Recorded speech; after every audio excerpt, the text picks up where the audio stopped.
যারা ইসলামকে মিটাতে চায়, যারা নবীজির আদর্শকে মিটাতে চায়, পরিষ্কার বলছি, তোমরা মিটবা, তোমাদের বাপদাদা মিটে যাবে, ইসলামকে আর নবীজির আদর্শকে মিটাতে পারবা না। বিসমিল্লাহির রহমানির রহিম।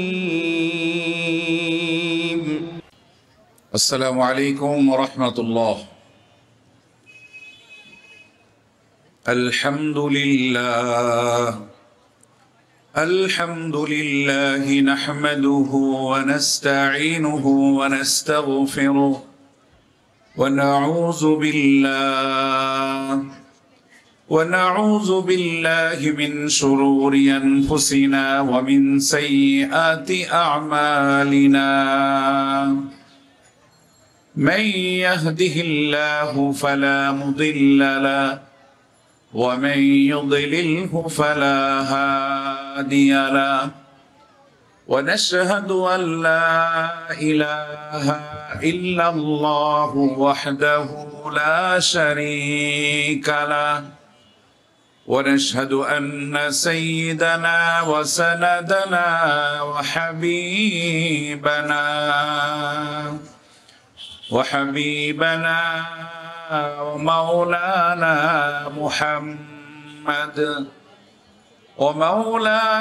محمدا عبده ورسوله الذي أرسله بالحق بشيرا ونذيرا وداعيا إلى الله بإذنه وسراجا منيرا. أما بعد فقد قال الله تبارك وتعالى في القرآن المجيد وفي فرقان الحميد. সবাই পড়ি أعوذ بالله من الشيطان الرجيم. بسم الله الرحمن الرحيم. إنا أعطيناك الكوثر فصل لربك وانحر إن شانئك هو الأبتر. صدق الله مولانا العظيم. درود إبراهيم পড়ে اللهم صل على محمد وعلى آل محمد كما صليت على إبراهيم وعلى آل إبراهيم إنك حميد مجيد. اللهم بارك على محمد وعلى آل محمد كما باركت على إبراهيم وعلى آل إبراهيم إنك حميد مجيد.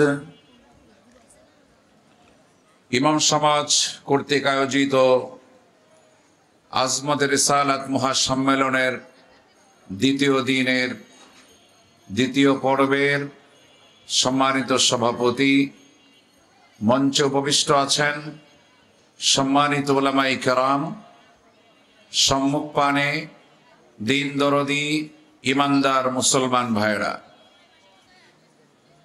আল্লাহ রাব্বুল আলামিন পৃথিবীবাসীর হেদায়েতের জন্য আল্লাহ পাকের তরফ থেকে অসংখ্য অগণিত নবী রাসূল পৃথিবীতে প্রেরণ করেছেন। বাবা আদম আলাইহিস সালাম হতে মুহাম্মদুর রাসূলুল্লাহ সাল্লাল্লাহু আলাইহি ওয়াসাল্লাম পর্যন্ত অনেক নবী এবং রাসূল পৃথিবীতে এসেছেন। সকলেরই একটি মিশন ছিল নবীগণের, সকলেরই একটি উদ্দেশ্য ছিল। সে উদ্দেশ্য হলো যে এক আল্লাহ পাকের দিকে মানুষকে আহ্বান করা, একত্ববাদের দিকে মানুষকে আহ্বান করা। অন্যান্য নবীগণ আল্লাহ রাব্বুল আলামিনের পথে তাদের উম্মতদেরকে ডেকেছেন, قال يا قوم اعبدوا الله ما لكم من إله غيره হে আমার কওম, হে আমার জাতি, আল্লাহ ছাড়া কোনো মাবুদ নাই।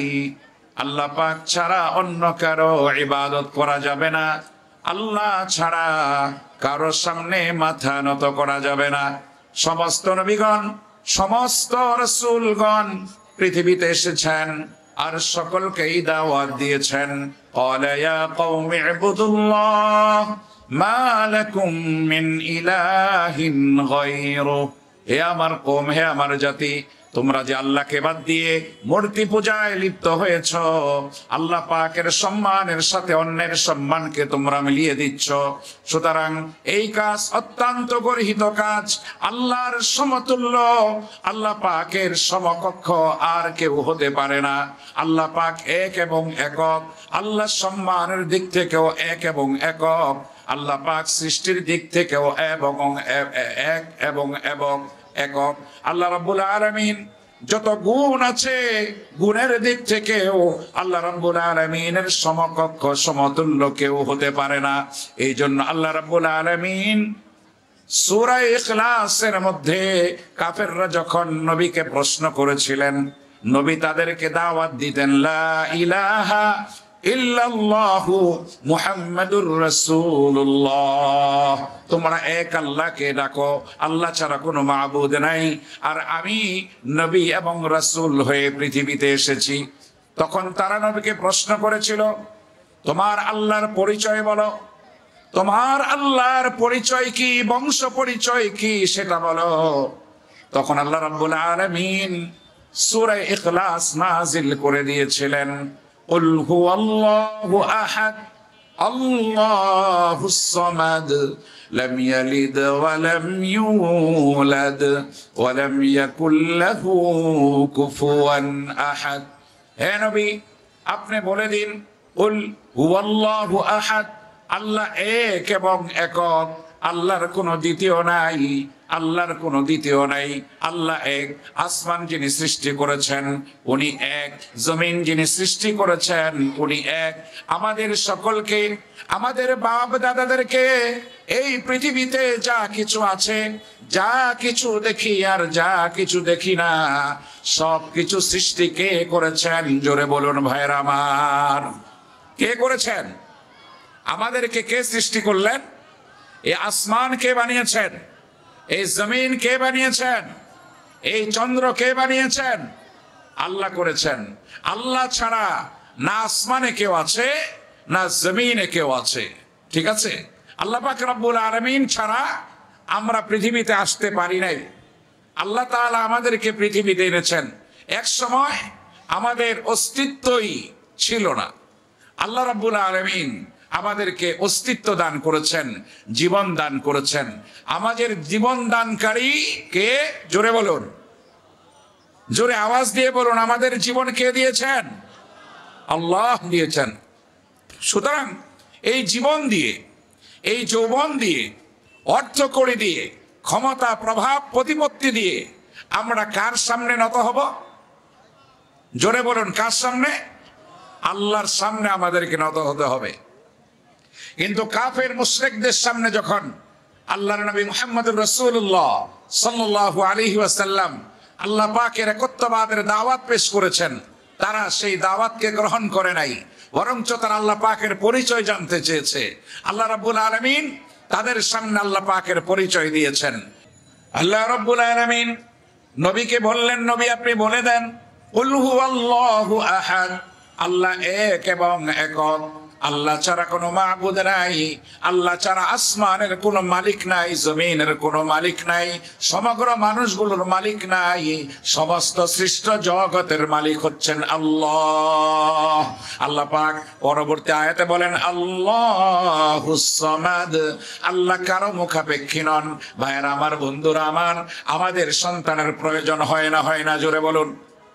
আমাদের খাদ্যের প্রয়োজন হয় না? হয় না? আমাদের ঘুমের প্রয়োজন হয়, আমাদের সন্তানের প্রয়োজন হয়, আমাদের আরামের প্রয়োজন হয়, আমাদের ঘর বাড়ির প্রয়োজন হয়, আমাদের বিবি বাল বাচ্চার প্রয়োজন হয়, আমাদের দাদা চাচা মামু খালুর প্রয়োজন হয়।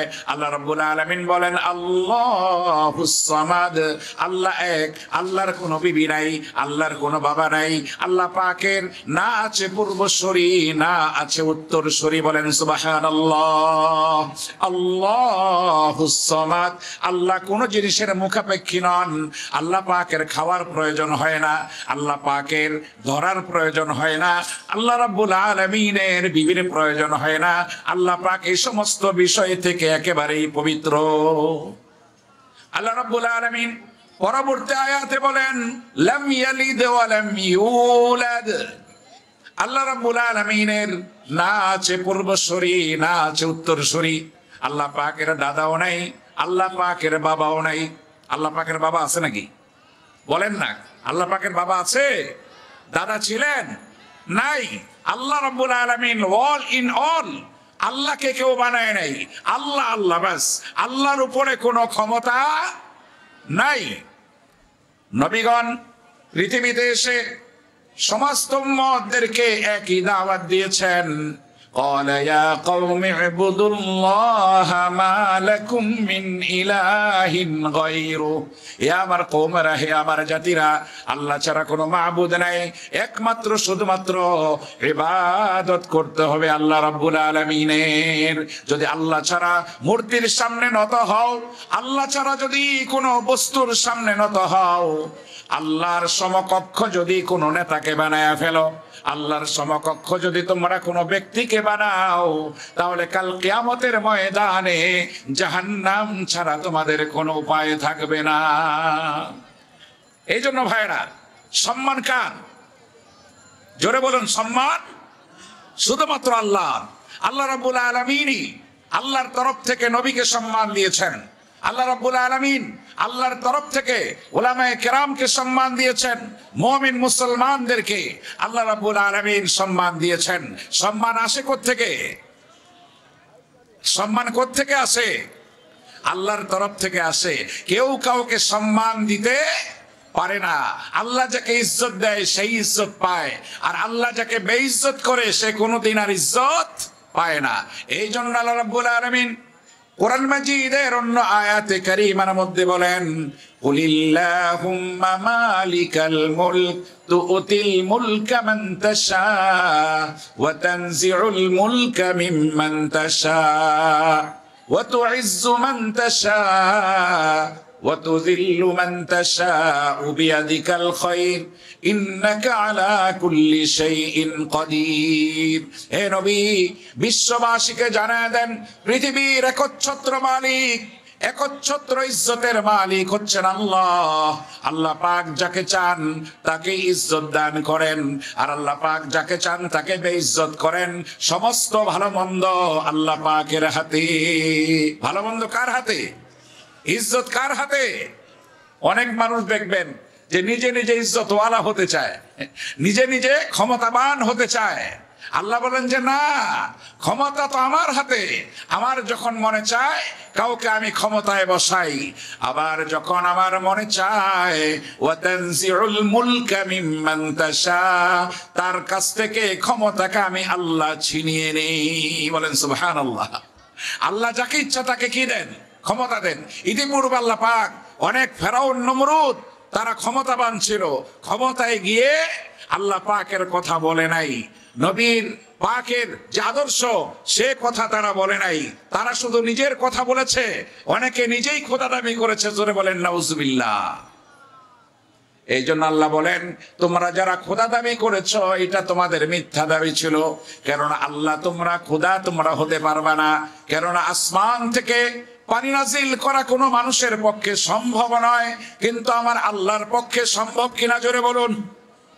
জমিন থেকে সামান্য শস্য উৎপন্ন করা কোনো মানুষের পক্ষেই সম্ভব নয়। মানুষেরা, কৃষকেরা শুধু হাল বেতে পারে বা বীজ বপন করতে পারে, কিন্তু এই বীজগুলাকে সুজলা সুফলা করা, এগুলাকে ফল দিয়ে সমৃদ্ধ করা কার কাজ? জুড়ে বলুন আওয়াজ দিয়ে। কার কাজ এটা? আম গাছে আম হয়, এই আমগুলো কে দেয়? জাম গাছে জাম হয়, আর জামগুলো কে দেয় ভাইয়ের আমার? আল্লাহ ছাড়া কেউ নাই। এই জন্য যারা ইতিপূর্বে আল্লাহর সমতুল্য আর সমকক্ষ হতে চেয়েছে, আল্লাহ পাক তাদেরকে জমিনে কাউকে দাবি দিয়েছেন, আর কাউকে পানিতে চুবিয়ে মেরেছেন, আর কাউকে ন্যাংরা মশার কামড় দিয়ে মেরেছে।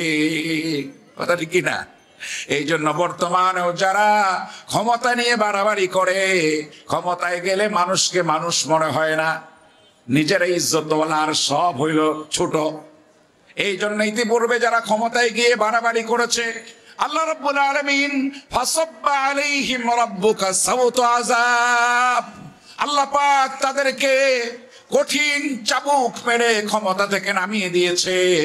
আল্লাহ বুঝিয়ে দিয়েছেন ইজ্জতের মালিক, ক্ষমতার মালিক হচ্ছেন আল্লাহ। আমাদের নবী যখন মক্কায় দাওয়াত দিতেন, লা ইলাহা ইল্লাল্লাহ মুহাম্মাদুর রাসূলুল্লাহ, কাফেররা আমাদের নবীকে বিভিন্ন ভাবে কষ্ট দিয়েছে। যখন দেখেছে নবীকে আর ফেরানো যাচ্ছে না, কটু বাক্য বলতো, তারা নবীকে বিভিন্ন ভাবে কষ্ট দিত। নবীজির সন্তান হয়ে, ছেলে সন্তান হয়ে ছোটকালেই একে একে সকলেই ইন্তেকাল করেছে। এদিকে আবু জেহেলরা একটা সুযোগ পেয়ে আল্লাহর নবীকে তারা গালি দিয়েছে, বলেছে মুহাম্মদের বংশে বাতি জ্বালাবার কেউ নাই। জোরে বলেন নাউজুবিল্লাহ। ছেলে সন্তান হয়ে মারা গেছে, এই জন্য মুহাম্মদের বংশে বাতি জ্বালাবার কেউ নাই, এটা তারা মনে করেছে। নবীর মন খুব খারাপ হয়েছে। নবী করিমের মন খারাপ হলে আল্লাহ কি বসে থাকবে? আল্লাহ কাকে ভালোবাসেন? নবীকে, হাবিবুল্লাহ। এই নবীর মন খারাপ দেখে আল্লাহ রাব্বুল আলামিন সূরা কাউসার নাজিল করে দিলেন। আমার সাথে সবাই পড়ুন, ইন্না আতাইনাকাল কাউসার ফাসাল্লি লিরাব্বিকা ওয়ানহার ইন্না শানিআকা হুয়াল আবতার। নিশ্চয় হে নবী, আমি আপনাকে হাউজে কাউসারের মালিক বানিয়ে দিলাম। কাফের বেঈমান মুশরিকদের কথায় আপনি মন খারাপ করবেন না, কেননা কাফেরদের কথার কোনো দাম নাই, তাদেরও দাম নাই। যাদের ঈমান নাই তাদের দাম নাই, যাদের জীবনে ঈমান নাই, যাদের ব্যবসায় ঈমান নাই, যাদের রাজনীতিতে ঈমানের কথা বলা যায় না, তাদের জীবনের দাম নাই, তাদের কর্মকাণ্ডের কোনো দাম নাই। কার কাছে? আল্লাহর কাছে। এই জন্য আল্লাহ বললেন যে নবী, কাফের মুশরিকদের কথায় আপনি মন খারাপ করবেন না। ইন্না আতাইনাকাল কাউসার, আপনাকে হাউজে কাউসারের মালিক আমি বানিয়ে দিলাম। ফাসাল্লি লিরাব্বিকা ওয়ানহার, সুতরাং আপনি আপনার রবের জন্য নামাজ আদায় করুন আর কুরবানি করুন। ইন্না শানিআকা হুয়াল আবতার, যারা আপনার দুশমন, যারা আপনাকে নির্বংশ বলে, যারা আপনার বংশে বাতি জ্বালাবার কেউ থাকবে না, যারা এই কথা বলে, আমি আল্লাহ আবু জেহেলের গোষ্ঠীকে ধ্বংস করব। আর ঘরে ঘরে প্রতি আজানের সময় আপনার নাম নেওয়ার ব্যবস্থা করব। বলেন সুবহানাল্লাহ। প্রতিদিন আজানের সময় আশহাদু আল্লা ইলাহা ইল্লাল্লাহর পরে কি বলা হয়? আশহাদু আন্না মুহাম্মাদুর রাসূলুল্লাহ। কাফের বেঈমান মুশরিকেরা আল্লাহর নবীর নামকে মুছে দিতে চেয়েছিল, ইসলামকে মুছে দিতে চেয়েছিল। আল্লাহ রাব্বুল আলামিন বলেন, না নবী, আপনার নাম থাকবে, আপনার নামকে আমি সমুন্নত করব। প্রতিদিন 5 ওয়াক্ত আযানে আমার নামের পরে আপনার নামের উচ্চারণ হবে। জোরে বলেন সুবহানাল্লাহ। সুতরাং যারা ইসলামকে মিটাতে চায়, যারা নবীজির আদর্শকে মিটাতে চায়, পরিষ্কার বলছি, তোমরা মিটবা, তোমাদের বাপদাদা মিটে যাবে, ইসলামকে আর নবীজির আদর্শকে মিটাতে পারবা না। সুতরাং আসুন নবীজির আদর্শবান হই, পাক্কা ইমানদার হয়ে আল্লাহ পাকের কাছে দামি হই। আল্লাহ রাব্বুল আলামিন আমাদের সকলকে খাঁটি ইমানদার, খাঁটি আল্লাহওয়ালা, খাঁটি নবীজির উম্মত হওয়ার তৌফিক দান করুক। ওয়া আখির দাওয়ানা আলহামদুলিল্লাহি রাব্বিল আলামিন।